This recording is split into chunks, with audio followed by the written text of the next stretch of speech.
All right, this is Jeff Zimmerman. I'm with the Iceman John Scully, former light heavyweight contender, and one of the trainers to one of the hottest fighters out there in the world, Artur Beterbiev.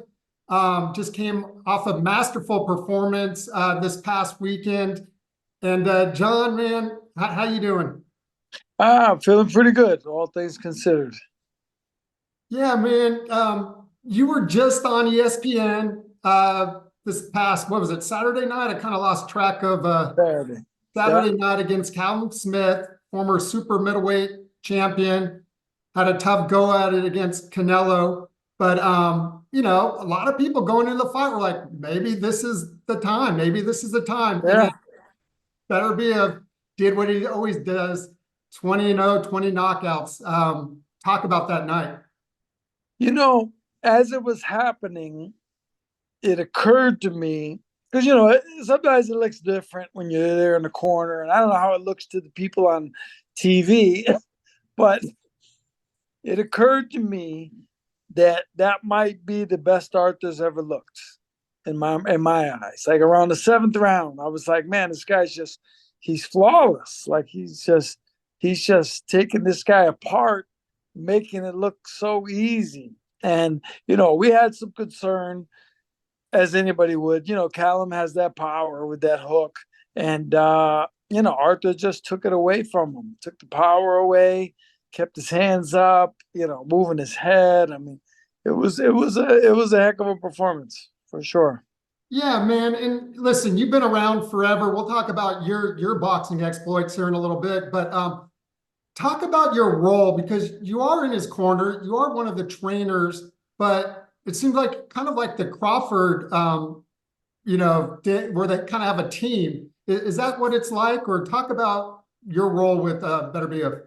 Well, Mark is obviously the head trainer, and I come in for every training camp for 6 weeks, 7 weeks, and I do the pads with them, and I just give my input. Me and Mark talk, but he gives me free reign to, like in the beginning, I used to be like, all right, what do you want me to work with him on? He goes, nah, man, like, yeah, you're not here for me to tell you. You're here to tell him. So I just like my input has basically been consistently with his jab, with his body punching, and with his what I call manipulation, like how to maneuver guys into punches and things like that. He did a little bit of that the other night. He did some nice stuff where he turned Callum into some punches, which made me very happy to see. But yeah, that's I'm just me and Mark work together, and he kind of tells me what he thinks is going on and what he wants to achieve, and I base my training off of that. How did you guys hook up in the first place? Because again, you've trained other guys before, but how did you get hooked up with these guys? What happened was, I guess apparently Arthur wanted someone on the team that had fight experience. Hmm. Yeah, fight experience. And, there was also a coach. And Russ Amber knew me, and Mark knew me also. I had sparred up there with Stefan Willett and some of those guys. And so they brought me in March of 2016, and kind of like a tryout, I guess. And from the first day, everything gelled very, very quickly, and I've been with him ever since. Yeah, and it's unfortunate in today's boxing world we don't see guys often enough, but better be of it. He's a machine, right? He Yeah, he just like the Terminator. It seems like kind of built like that. What yeah. makes him so special? I always everybody wants to know the answer, and I've always said it's his mentality. It's the way he thinks about life, about his approach to life, the way to live, the way to come up, the way to raise your kids, the way to get strong. And I'm big on mentality anyway. As a coach, I'm big on mentality, and he is the perfect guy to illustrate it. Like he is such a focused individual. It's hard to really explain it. So let me ask you, based on that, there was some noise that came out of the camp, or with the drug testing, there was an atypical test. For a guy that, at least on the outside, because a lot of people don't know him, you don't see him on social media, you don't see him, like all these younger guys. But did that faze him at all, or how did he take that? He doesn't care. Like, he doesn't go on social media anyway. He probably didn't even know it was happening. He has a social media, but it's not actually him. It's like his friend. His friend will do it for him. But yeah, Artur, it's an insult. It was dirty of those guys, Eddie Hearn and them, to do that, to try and paint this guy in a bad light, and they'll say, oh, it was before the fight. We're trying to get in his head, but nah, that's taking it too far, because Artur is a super clean guy. His a devout Muslim. Like, when they say devout Muslim, they're talking about him, and he wouldn't disgrace himself by doing something illegal. That's not him. It sounded like I saw an interview with Eddie. I think they were announcing the Francis Ngannou Anthony Joshua fight the other day, that someone asked him that he still wanted to understand how an atypical test can come up and then be okay the next day. But you haven't heard anything since, right? There's no other. Yeah, it's the fight's over. They're gonna let it go. I'm sure. Right. But the guy, Arthur's proven himself. Like, he puts the time in. He puts the work in. I mean, I've seen it. 6 o'clock in the morning. I've seen this man up at 6 o'clock in the morning doing workouts that people couldn't do at 5 in the afternoon. He's a monster, mentally, physically, emotionally, psychologically. His tunnel vision is something to behold. Who does he remind you of in your era? And you were in, one of the best eras ever. But does he remind you of anybody, like a Hagler, or who is he?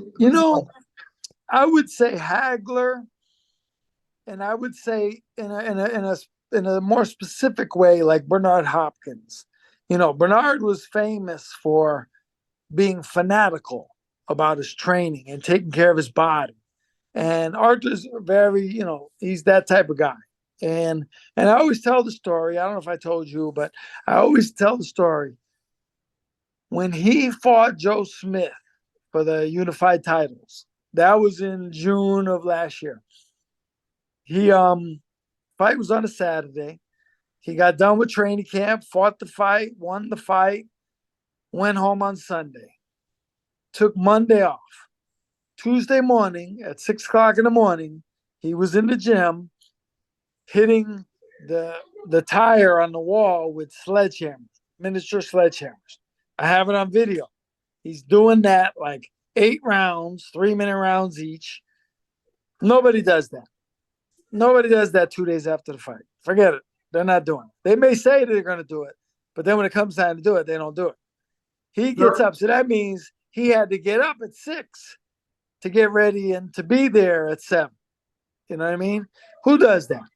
Tell me anybody. Nobody. Nobody does that. They're already in vacation mode by that time. Yeah, nah, man. Nobody's thinking about that. And nobody. Guys train hard. I know guys that train hard, but when the fight's over, it's over. That's it. They're not in the gym at 7 o'clock in the morning 2 days later, slaughtering the tire with a sledgehammer. That just doesn't happen.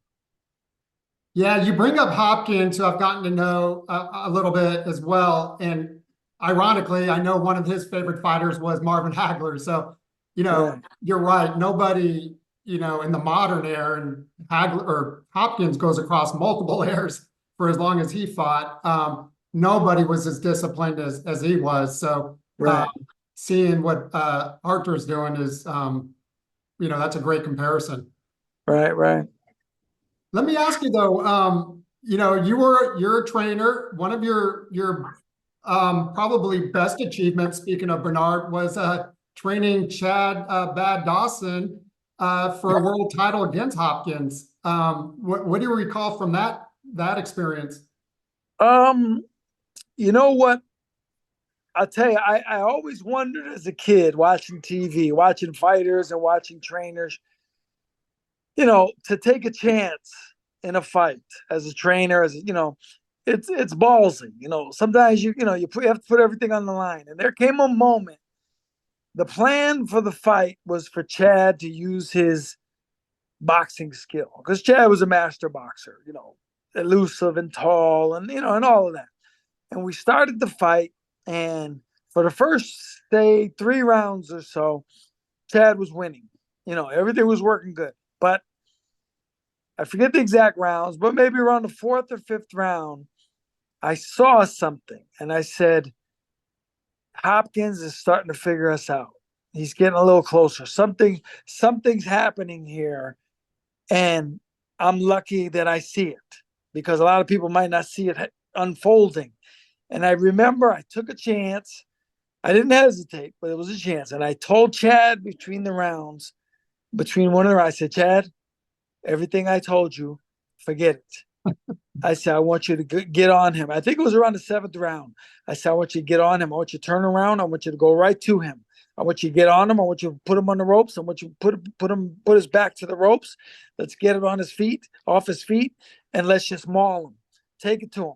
And Chad, to his credit, did it instantly. And if you remember, from around that moment on, the last 5 rounds, we swept that fight and we won that fight. Was that your biggest accomplishment to that date? I would say so, just because I made a decision to try something that could have backfired, could have went very wrong, and I would have heard about it. I would have been the guy that ruined the chain, the thing. Because Chad was going to do what I said. Like, if I told him to run backwards, he's going to run backwards. Like, he was that type of kid.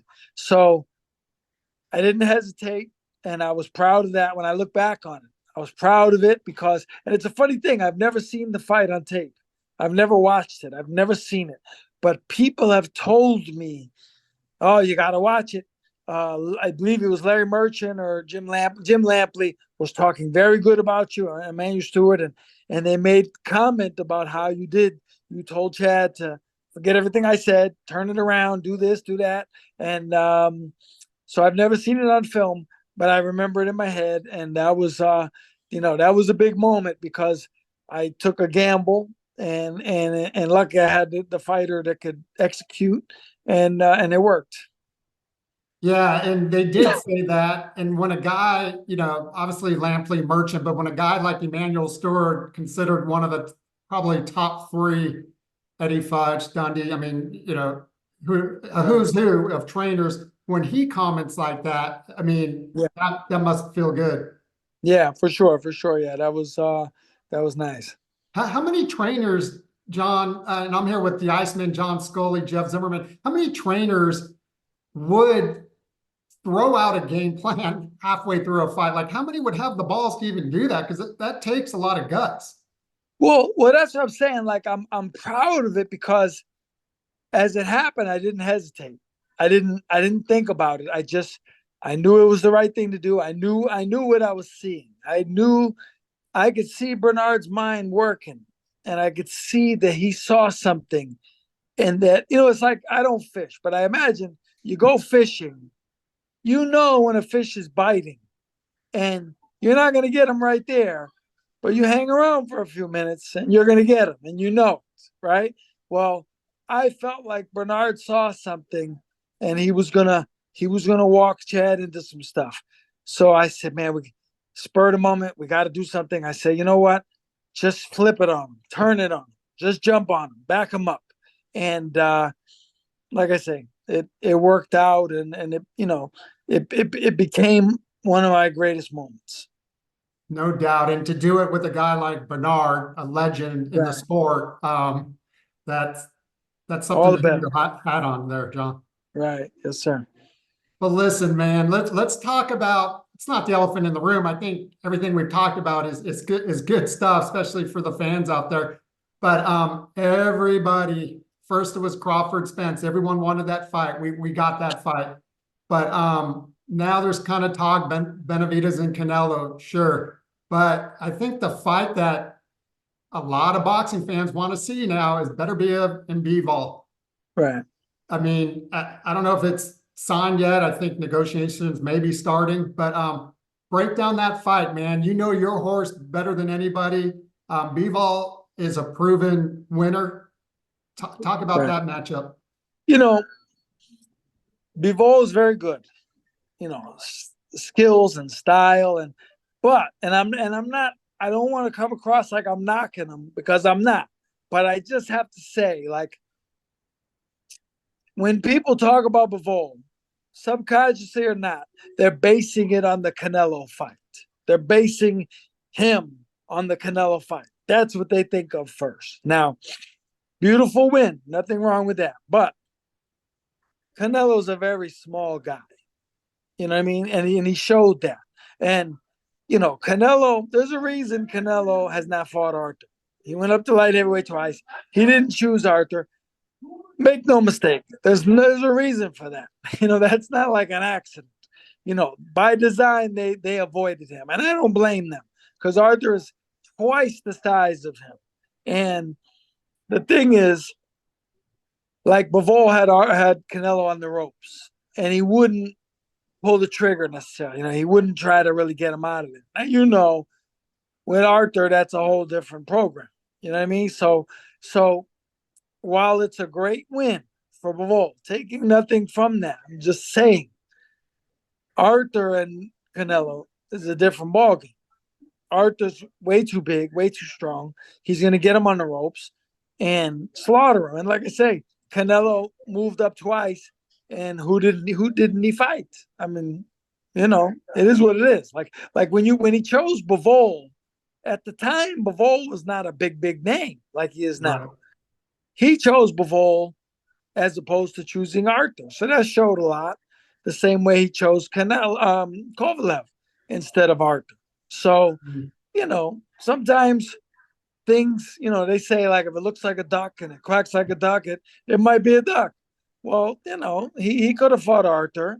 You know, everybody, if you ask anyone in boxing at that time, who's the boogeyman? Who's the beast? It was Artur, even back then. So as great as the win is for Bivol, you know, Bivol looked bigger. You know, he's a big guy, and he showed that Canelo's not really a light heavyweight. Because if you remember, people say, "Oh, well, Canelo stopped Kovalev." I said, "Yeah, but if you remember, he had the weight clause on Kovalev. Kovalev couldn't weigh a certain amount after the weigh-in. Remember that? Like if Right. he could only weigh 175, but then the next day he couldn't be like more than 179 or something. You know, that's just stupid. That's embarrassing. You know, I as a fighter, I just couldn't see, you know, doing that to someone. You know, it shows if I say to you, hey, I'll fight you, but you got to have one hand behind your back. Oh, I beat you. You had one hand behind your back, but you know, come on, man. Like beat, you know, Roberto Duran went up and fought Barkley and Duran and Hagler, no catch weight, no nothing. He was a lightweight, a big welterweight. He fought those guys and went to war with them, and you know was doing extremely well with Hagler for most of the fight. You know, so it's a different mentality with these guys today, and I hope you know if the fight happens, there's no nonsense about weight clauses and anything like that. You know, I hope it's just up and up, light heavyweight, the best man win. Obviously, Bivol, in your eyes, would have a better shot than a Canelo just based on size Right. and skill. Would it just be a contrast of styles, you know, that Bivol kind of moving and, you know, and Right. Yeah, I mean it's obviously each guy creates problems for the other, right. right? The one thing that I've said repeatedly since the Gavadzik fight is 12 rounds with Artur is a long, long time. And you can imagine how up for the fight Arthur's going to be when he fights Bivol. Like Artur, you will have not seen anything like it, you know, when he gets in that ring. Putting the pressure on is going to be, you know, obviously the number one thing.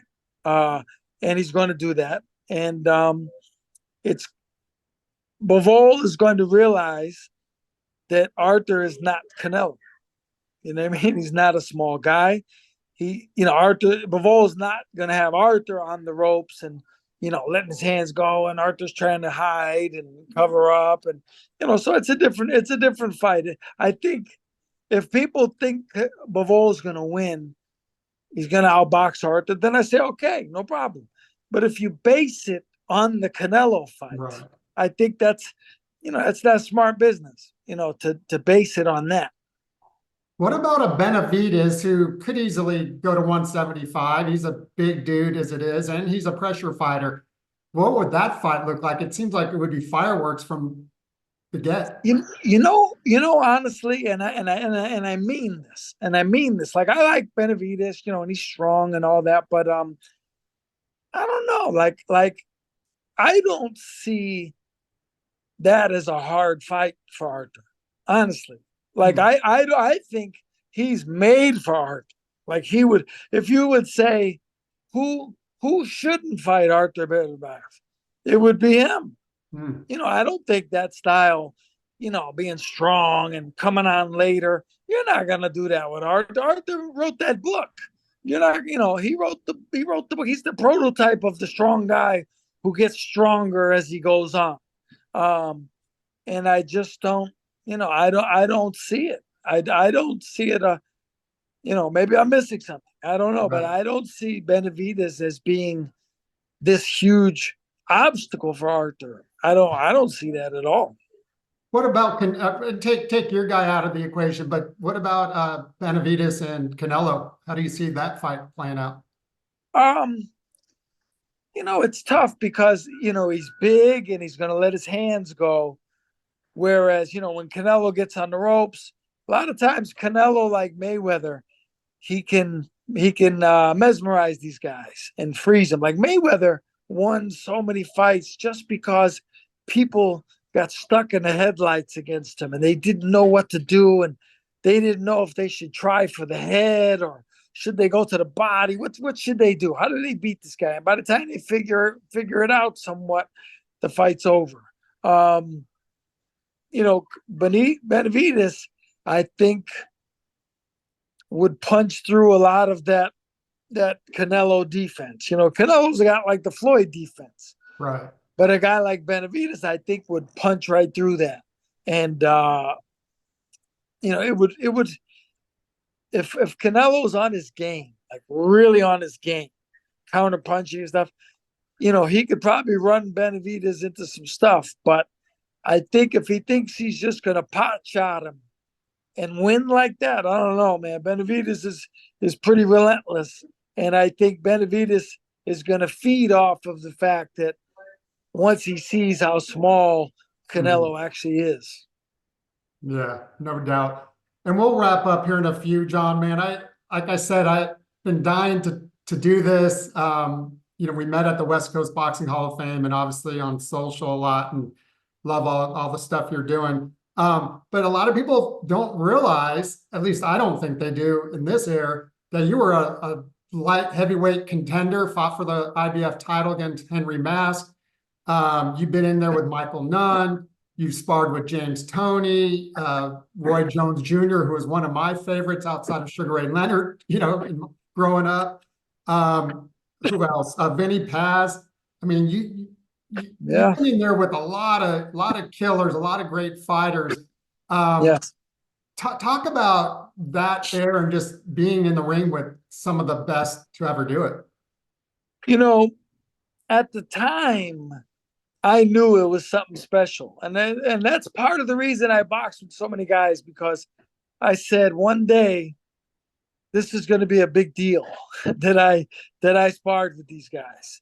And when I went, I always tell the story. When I went to spar Roy the first time as a pro, we sparred as amateur, but when I sparred him as a pro, when I got paid at the end of the first week, Stanley Levin, his manager, his lawyer, handed me the money.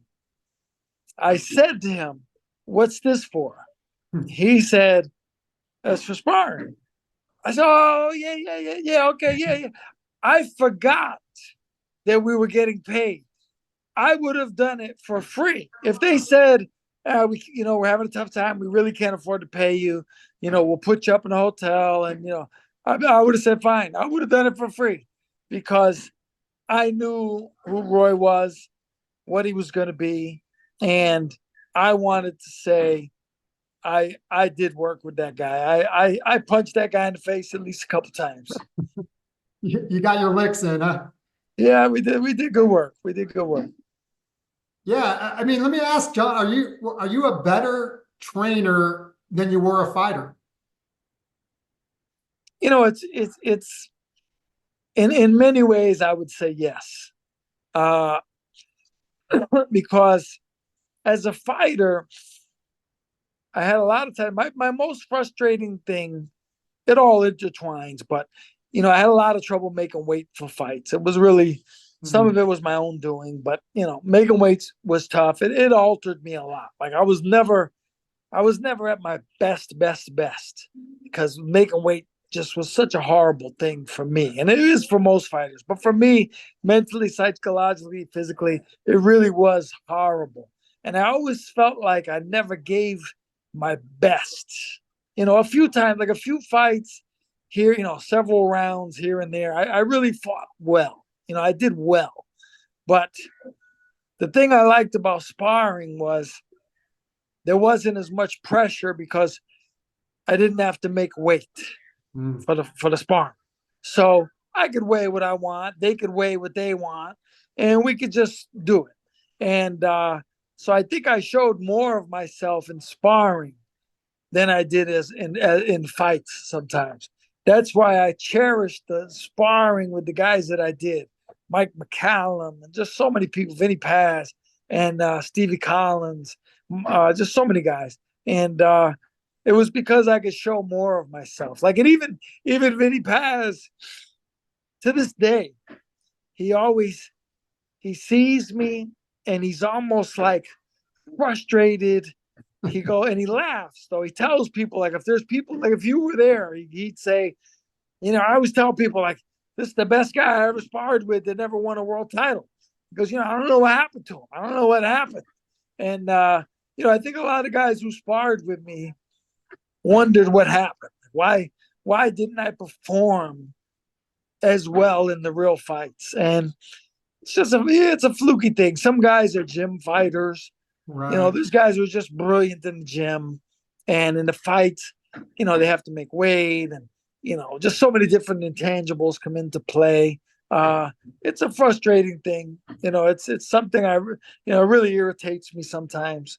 But I like the fact at least that when you ask people like Vinny Paz and Roy Jones or James Toney, they'll tell you, yeah, John was a good fighter. John gave me really good work. So I'm happy with that. Sure. Was Roy the best though that you shared the I ring? would say Roy was the guy. I sparred with a lot of great fighters, right? A lot of top guys. But Roy was the guy who, going to bed the night before fighting him, you would just say to yourself, what am I doing? What am I doing? Like, what am I doing? Like, this guy, how am I going to beat this guy? You know what I mean? He was so gifted and fast and sharp. And, it's a tough thing to admit, like, someone's better than you, right? And some guys, they're just better than you. But him, like, there's no question. There's just no question. Like, he was so good. And it's a shame that people today see him like people of my era see Camacho. They think of Camacho and they go, yeah, he's all right. But, he lost to Trinidad and De La Hoya. And I go, no, man, no. Right. I'm talking about 15 years before that. I'm talking about when De La Hoya was a little kid and didn't even know who Camacho was. Camacho was awesome. Camacho was breathtaking. 1981, 1982, 1983, 84. In that era, Camacho was special. You know, he didn't fight De La Hoya until 97. You know what I mean? 98. So he's a different guy, and the people who watch him don't even know it. Mm, And it's a shame there's so many people who only know Roy Jones from fighting Antonio Tarver. mm. That's a crime. That's a shame. Yeah. Yeah, no doubt. Him and like Hopkins that stayed around. Hopkins had a lot of success, obviously, later on, getting the light heavyweight title and all that. But that's a good point. I remember Camacho growing up and he was just mesmerizing on the TV screen. He Yeah. just So popped out. fast. Yeah. So fast. I mean, if he was around today, he would outshine Tank and Haney and all those guys. They'd be talking about Camacho. They wouldn't be talking about Tank. They'd be talking about Camacho. 100%. It's funny that you go there because I wanted, and I just got a couple more questions here, John. I do appreciate it. Talking about today's fighters and the 140 class specifically, the Tanks, the Haneys, and all those guys. I mean, you kind of alluded to it earlier. This is a different generation, a different time. Are any of these guys generational fighters like that you see, like put Teofimo, Tank, all these guys? Or what are your thoughts on today's crop of young stars? I mean, I think they're very good. You know, I don't want to be that guy like, oh, the guys from my era. You know, that's just silly. That's silly. Like guys today are good. Crawford is good. I mean, Crawford's very good. You know, there's very good fighters today. It's just that the difference is go to BoxRec. I challenge anyone. I challenge all your listeners. Go to BoxRec and look at Macho Camacho's record in 1981, 82, 83, 84, and 85, right? 81 through 85. Look at the records of the guys he fought, one after the other, after the other, after the other, after the other. You're talking 27-1, 22-0, 19-2, 25-1, 32-0. Like that was who he fought every single fight. And, you know, guys today, they don't fight nearly as often. Camacho was fighting 5-6 times a year. Come on, 5 or 6 times a year. These guys fight twice. If a guy fought 3 times a year, it would be considered a big deal and people would praise him for it. You know, we've slowly drifted off into this where people growing up today are used to this. Right. That's how it is. I remember as a kid, Muhammad Ali fighting, defending the title, the World Heavyweight Championship, the biggest fighter on the face of the earth, bigger than anyone we have today combined, right? He fought 5 times. He defended the title 5 times in a year. Who does that? Nobody's defending the heavyweight title 5 times. Come on. You know, we live in a different era. We live in a soft era. Floyd Mayweather, great fighter, right? I get it. He's great. I get it. But Floyd Mayweather fought in May and September, twice a year. Come on, man. Come on. What are you doing? Sugar Ray Leonard, between November of 79 and September of 81, fought Wilfred Benitez, Roberto Duran twice, and Tommy Hearns, plus a couple other guys. But those 4 in that span of time. And you're telling me we can't get these guys in the ring with each other in over a year's time? I mean, what are we doing here? What are we doing? This is crazy. Yeah, it's hard to get behind a fighter when you see him every, once a year. Right. Right. Yeah, no doubt. Speaking of, and Muhammad Ali did these exhibitions a little bit during his day, but De La Hoya fought 6-7 times a year, even going back to him. But these exhibitions that are taking place with the heavyweights, Ngannou, guys from MMA, I I kind of had a feeling what your thought on it. Do you just think it's like what's the point there? You know, I guess I'm an old school guy. I've never seen Mayweather and McGregor. I've never watched it. I've never seen Mayweather do any of those exhibitions with the Japanese guy and the wrestler guy, and I've never seen it. I've never seen Nagano or whatever, the guy that fought Fury. I didn't watch. I don't watch it. I've never seen Jake Paul fight. I've never seen any of those fights. I'm not interested. It's not real to me. And people say, "Oh, what's real?" I go, "You know what? Let's stop it." I have no problem if people want to box. If you want to box, box. But tricking people to a degree, and spending that money on what is not a high quality of boxing, like this Nagano. He's not a boxer. He's not a world-class boxer. Period. This is insane. If I pay money, I want to pay for the quality of the fights, right? I'm not into the spectacle. When Mayweather and McGregor fought, everybody I knew was glued to the TV, right? You know where I was? I was at a resort in the swimming pool when they were fighting, because I didn't care, because I knew it wasn't real. I knew what was going to happen. I said it before the fight, exactly what was going to happen. He played with him and drowned him the same way he spars, the same way I spar with novice guys to this day that have 2 amateur fights, and I work with them, and I wait till they get tired, and I hit them a little bit, and then they go home.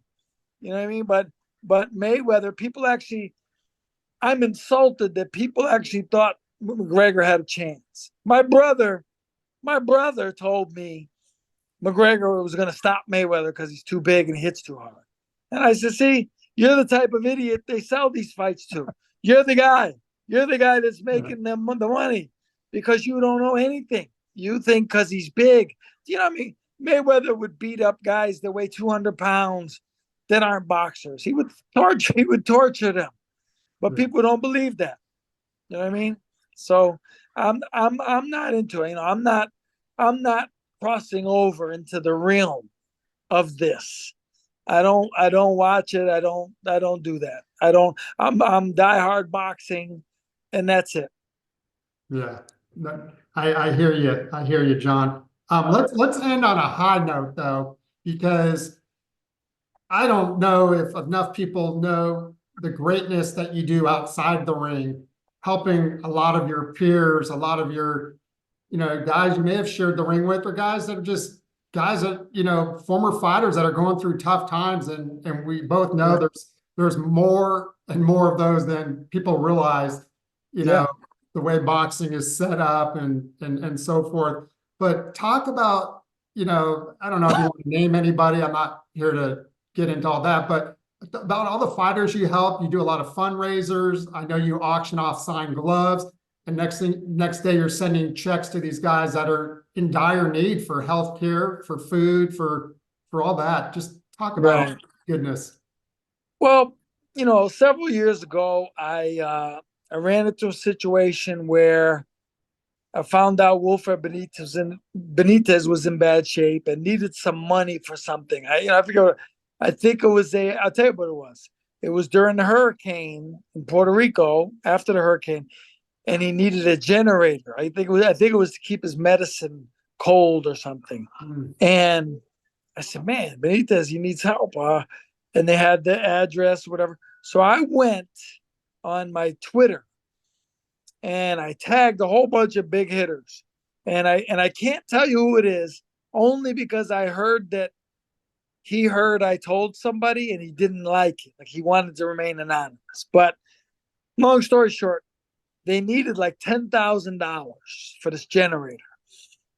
A big name in the boxing world, not a fighter, but a big name in the boxing world, saw what I put up, and he sent me a message, and he said, hey, how much do they need? And I said, it's like 10,200.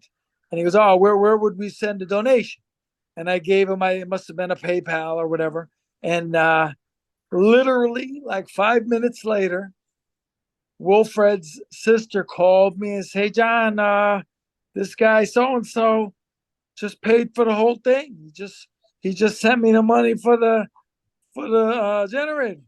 And I'm like, wow, yeah, I told him about it, and I didn't think he was going to pay for the whole thing. And so I mentioned it to somebody, and they mentioned it to him, kind of, praising him for it. And he goes, yeah, he kind kind of looked a little annoyed, and so I never say his name since. But it kind of snowballed from there. Different guys need help, and some of them badly, like really badly. And so I've I sign, I get things signed. I run into one good thing with me. I know a lot of people. I keep in touch with a lot of people. I'm friends with a lot of people. They like me, I guess, and they'll do stuff for me. I remember Roy Jones a couple years ago at the Atlantic City Hall of Fame. He got inducted, and somehow the conversation turned to this, and he said, "Anytime John Scully calls me for anything to help these guys, I'm there. I'll sign something. I'll do a video, whatever I need." So I've been able to get these guys to help me sign things, sign pictures, sign autographs, do whatever. And they know that I'm going to auction it off and I'm going to distribute the money. I distribute some of it to guys like Wilfred Benitez, Gerald McClellan, Pritchard Cologne. People know their problem. It's not a secret. Sure. There's about 5 or 6 other guys who are famous, but people don't know their situation, so I don't publicize it. But they're just as famous and just as in trouble, and so I raise money for them too. Wow, that's amazing, and I know you've been doing it for a long time, and and I tell people all the time, I've been in this game for about 20 years. Got started with Hall of Fame ref Richard Steele, who's turning 80 this month, by the way, and I see all the greatness he's done, not just through his gym and nonprofit in Vegas, helping kids off the street, and he does it without any fanfare, and I see that in you. You just do it because that's just who you are. And I like it. It's yeah. funny. Like, I enjoy it, and it's funny because I don't know if it's bragging, but it's easy for me. It's easy. Like I could get a guy to sign a picture. Like I'll go to James Toney and I'll say, "James, sign this picture, man. Just sign this." I said, "I'll get $100 for that tomorrow." You sign it, $100 tomorrow. Mail it off. Mail the money to the guy. I'm not losing money. It was not my money to begin with, so I'm not losing money. I'm just taking time. Right. And it's fun, man. It's fun. Yeah. I always tell people too that boxing has a lot of problems, as we both know, but there's a lot of great people in the sport. A lot of good people, and you're one of them. Man, John, I could talk to you all night, and I know we'll do this again, but appreciate the time. I think myself and the boxing world is forever closer to that Bivol Beterbiev fight, and I know you'll be front and center. It sounds like this year it's going to be one of the best fights of the year, and great stuff, man. I appreciate it, and best of luck on everything. I appreciate you very much. I'm honored that you had me. Thank you. Thanks, John. All right, buddy. Be good.